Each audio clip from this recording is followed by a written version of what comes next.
అచ్చెన్నాయుడు అనేవాడు. ఆంబోత్ అధ్యక్ష, సారీ క్షమించండి. అది గతంలో మేము పెట్టిన పేరే అధ్యక్ష, సార్థక నామధేయం అయింది. ఈరోజు హౌస్ అంతా కూడా అదే గట్టిగా చెప్పారు. మీకు మా అందరిలో ఒక సభ్యులైనటువంటి మీకు ఈ అవకాశాన్ని కల్పించడం, వారికి ధన్యవాదాలు తెలియజేస్తూ, మీరు ఈ స్థానంలో కూర్చున్నందుకు మీకు అభినందనలు తెలియజేస్తున్నాం.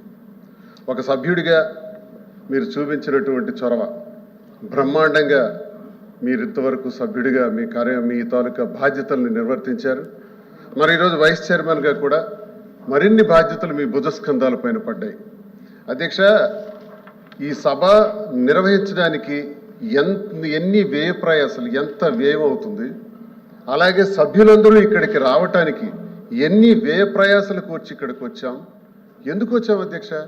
ప్రజల్లో చాలా సమస్యలు ఉన్నాయి అధ్యక్ష. ప్రజలు మాకు తెలియజేస్తున్నారు అధ్యక్ష. ఈ ప్రభుత్వం ఏర్పాటు 2.5 సంవత్సరాలు అయింది అధ్యక్ష.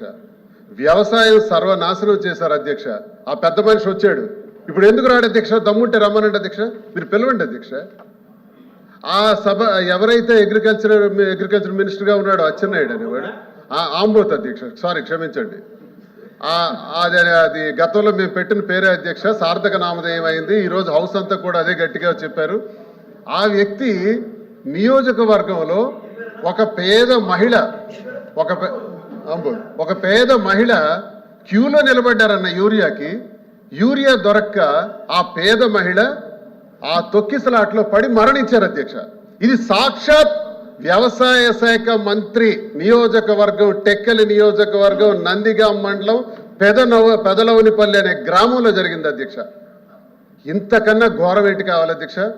వ్యవసాయానికి సంబంధించి యూరియా సప్లై లేదు, డిఏపి లేదు, పొటాషియం లేదు, వరి చేలు అయితే రంగు మారిపోతున్నాయి, చాలా దగ్గర పండించిన పంట గిట్టుబాటు ధర లేదు అధ్యక్ష. జగన్మోహన్ రెడ్డి గారు ప్రతి ఎకరాకు కూడా ఇన్సూరెన్స్ కట్టి, ప్రతి ఎకరాకు కూడా ఎరువులు, పురుగు మందులు, విత్తనాలు ముందస్తుగానే అంచనాలు వేసి అవన్నీ సప్లై చేసి గిట్టుబాటు ధరలు కూడా ఇచ్చి రైతన్నకు సంతోషపరిచినటువంటి రోజులు అధ్యక్ష. ఆ రోజుల నుంచి ఈ రోజుల్లోకి వ్యవసాయం, ఈ ప్రభుత్వం 2.5 ఏళ్లలో అధికారంలోకి వచ్చిన తర్వాత వ్యవసాయం సర్వనాశనం చేస్తారు. అవన్నీ మాట్లాడాలి అధ్యక్ష. అలాగే ఆరోగ్యశ్రీ సర్వనాశనం చేశారు. ఆరోగ్యశ్రీ కోసం ఒక రోగి ఆసుపత్రికి వెళ్తే నీ రోగానికి ఆరోగ్యశ్రీ నుంచి ఎటువంటి డబ్బులు రావు కాబట్టి నీకు ఆపరేషన్ చేయలేమని నిర్ద్వందంగా చెప్తున్నారు అధ్యక్ష. ఆసుపత్రుల్లో ఆరోగ్యశ్రీ సర్వనాశనం అయిపోయింది అధ్యక్ష. నాడు నేడు విద్య మంట కలిపారు అధ్యక్ష. ఇవన్నీ మాట్లాడాలని మేము వస్తే ఇది 3వ రోజు అధ్యక్ష. ఈ రోజు వరకు కూడా 1 నిమిషం అధ్యక్ష. మొదటి రోజు 8 నిమిషాలు, 2వ రోజేమో 11 నిమిషాలు, 3వ రోజేమో ఏదో మీరు రోజు వైస్ చైర్మన్ అయ్యారు కాబట్టి ఆ మాత్రం మాట్లాడే సమయమైనా దొరికింది అధ్యక్ష. ఈ విషయాలనే చెప్పుకోగలుగుతున్నాం అధ్యక్ష. మాట్లాడదామంటే అవకాశం లేదు. ఎల్ఓపి గారిని, ఆయన సీనియారిటీ ఎంత అధ్యక్ష? ఉభయ రాష్ట్రాలు కలిసి ఉండేటప్పుడు కూడా మంత్రిగా చేసిన సీనియర్ అధ్యక్షులు అధ్యక్ష. ఉత్తరాంధ్రకు చెందిన ఒక పెద్ద నాయకుడు అధ్యక్ష. ఈ రాష్ట్రంలో పేరు ప్రఖ్యాతులు ఉన్నటువంటి నాయకుడు అధ్యక్ష. అలాంటి వ్యక్తిని ఎల్ఓపి గారు మాట్లాడుతుంటే చాలా దౌర్భాగ్యంగా, చాలా నీచంగా ఒక మాట వాడాడు అధ్యక్ష.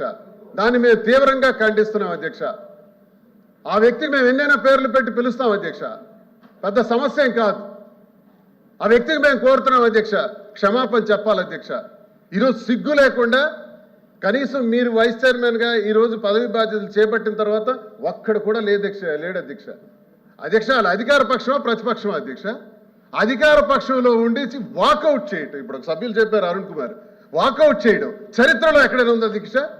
ఒకసారి బుక్స్ తిరగేయాలి. ఇంకా ఆ అంబోత్కి అడుగుతున్నారు, నువ్వేమో లేదు మా నాయకుడికి అన్నారు అధ్యక్ష.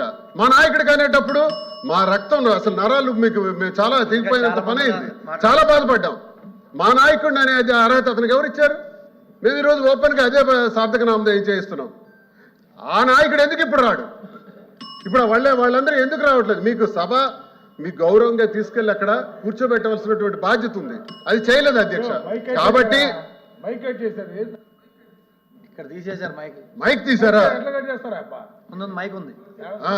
కాబట్టి మేము కోరుకున్నది ఒకటే అధ్యక్ష, మీరు అయ్యారు వైస్ చైర్మన్ గా, మాకు అవకాశం ఇవ్వండి. ప్రజా సమస్యలన్నీ చర్చించేందుకు అవకాశం ఇవ్వాల్సిందిగా కోరుకుంటున్నారు అధ్యక్ష. నమస్కారం. చంద్రశేఖర్ ఒక్క నిమిషం ఇస్తాను. అందరూ సమయం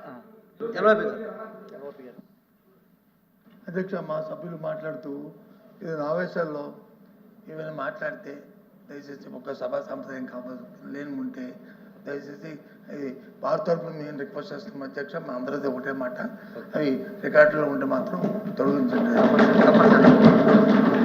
చంద్రశేఖర్ రెడ్డి గారు తక్కువ సమయం ఉంది కాబట్టి షూర్ ఇంకా చాలా మంది ఉన్నారు. నమస్కారం అధ్యక్ష. ఈరోజు చాలా సంతోషంగా ఉంది అధ్యక్ష. మాతో పాటు ఒక కమిట్మెంట్ కలిగినటువంటి ఒక లీడర్ ఈరోజు ఈ శాసన మండలికి సంబంధించి డిప్యూటీ చైర్మన్గా ఏకగ్రీవంగా ఎంపిక కావడం అన్నది చాలా సంతోషం అధ్యక్ష. వైఎస్ జగన్మోహన్ రెడ్డి గారు ఎప్పుడు కూడా ఒక కమిట్మెంట్తో పనిచేసేటువంటి లీడర్స్కి మనం అవకాశం ఇవ్వాలా, వారి ద్వారా ఈ ప్రజల సమస్యలని కానీ ఈ ప్రజలకు కావాల్సినటువంటి విషయాలన్నింటిలో కూడా మనం పోరాడాలన్న ఆలోచన కలిగినటువంటి వ్యక్తి. మరి ఆయన చెప్పినటువంటి డైరెక్షన్స్లో అందరం కూడా మిమ్మల్ని డిప్యూటీ చైర్మన్గా చేసుకోవడం మా అందరి అదృష్టమని కూడా అంటా ఉన్నాను అధ్యక్ష. అదేవిధంగా ఈ ప్రభుత్వానికి శాసన మండలి అంటే మొదటి నుంచి కూడా ఎందుకో ఒక వివక్ష చూపిస్తా ఉన్నారు అధ్యక్ష. ఎగ్జాంపుల్ చెప్పాలంటే నిన్నటి రోజున డిఎస్సి గురించి పక్కన మొదటి రోజే మొదటి క్షణాల్లోనే అక్కడ చర్చకు వచ్చి ఇక్కడ ప్రతిపక్షంలో డిమాండ్ చేస్తా ఉన్నా కూడా శాసన మండలిలో వారు చర్చించడానికి ఈ రోజుకి కూడా ముందుకు రాకపోవడం, వారు చేసినటువంటి తప్పులు కానీ అక్రమాలు కానీ అన్యాయాలు కానీ అవన్నీ కూడా ఎక్కడ బయటపడతాయన్న ఉద్దేశంతో ఈ శాసన మండలి గొంతు నొక్కడానికి వాళ్ళు ప్రయత్నిస్తూ ఉన్నారు అధ్యక్ష. అదేవిధంగా రెండో పాయింట్ కూడా మన ఎల్ఓపి గారిని అవమానించడం కానీ చైర్మన్ గారిని కూడా గతంలో అనేక సందర్భాల్లో శాసన మండలి చైర్మన్ గారిని కూడా వారు అవమానించినటువంటి పరిస్థితి ఇందాక కూడా చూసాం వారు మాట్లాడినటువంటి తీరు. అదేవిధంగా ఇప్పుడు డిప్యూటీ చైర్మన్గా మీరు ఎంపిక అయిన తర్వాత మిమ్మల్ని గౌరవంగా చూడాల్సినటువంటి బాధ్యత వారి మీద ఉంటే దానికి ముందే మంత్రి గారు చెప్తా ఉన్నారు చైర్కి ఉన్నటువంటి విలువ గౌరవం అవన్నీ చెప్తా కరెక్ట్గా డిప్యూటీ చైర్మన్గా ఆ చైర్లో మీరు కూర్చునేటప్పుడు వాళ్ళందరూ కూడా పారిపోవడం అన్నది ఈ శాసన మండలిని వారు ఎంతవరకు గౌరవిస్తా ఉన్నారు అన్నది చూడాలి. మరి తప్పకుండా కూడా చట్టసభలంటే గౌరవం లేనటువంటి వీరికి ప్రజలు రాబోయే రోజుల్లో కూడా తప్పకుండా గుణపాఠం చెప్తారు అధ్యక్ష. మీరు ఇంకా భవిష్యత్తులో మరింత ఉన్నత స్థానానికి మీరు వెళ్ళాలని, అదేవిధంగా మంచి మనసు కమిట్మెంట్ ఉండేటువంటి వ్యక్తి ఆ స్థాయికి వెళ్ళినప్పుడు మిమ్మల్ని గౌరవమైనటువంటి స్థానంలో చూడాలని మనస్ఫూర్తిగా ఆకాంక్షిస్తూ మరొకసారి మీకు శుభాకాంక్షలు తెలియజేస్తున్నాను.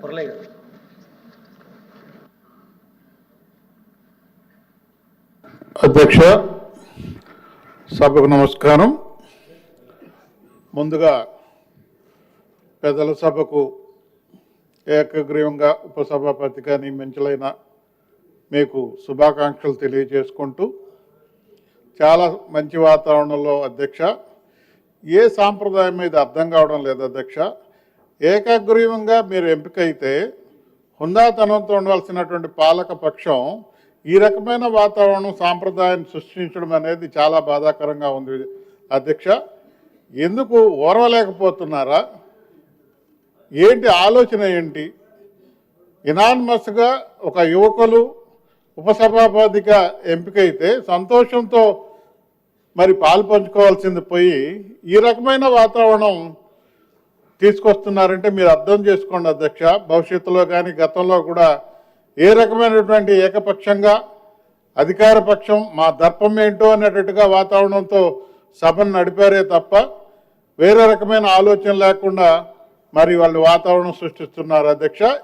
ఈ సందర్భంగా ఒక పక్క మీరు హుందాతనంగా ఏకగ్రీవంగా మరి ఎంపికైనందుకు సంతోషిస్తూ ఇట్లాంటి వాతావరణాన్ని ఓర్చుకోలేక వాకౌట్ చేసిన వాళ్ళకు కూడా ఇది కరెక్ట్ కాదని తెలియజేసుకుంటూ సెలవు తీసుకుంటున్నాను అధ్యక్ష. నమస్కారం.